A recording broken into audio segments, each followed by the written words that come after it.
Loading media and ribbon in the ZT230 printer. Lift the media door. Rotate the gold printhead lever up to open the printhead. Slide out the gold outer media guide. Flip down the outer media supply guide and slide it out.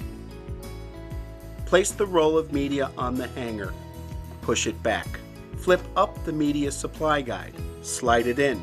As you thread the media out through the front of the printer, make sure it runs inside the gap sensor and under the inner media guide.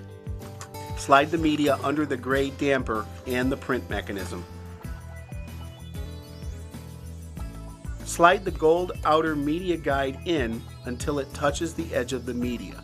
Place an empty ribbon core on the ribbon take-up spindle. Push the core back as far as it will go.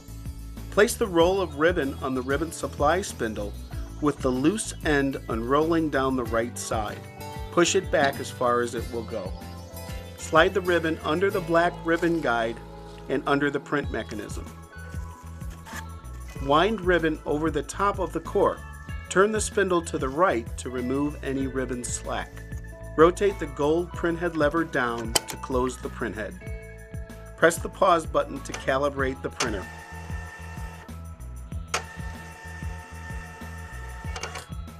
Close the media door.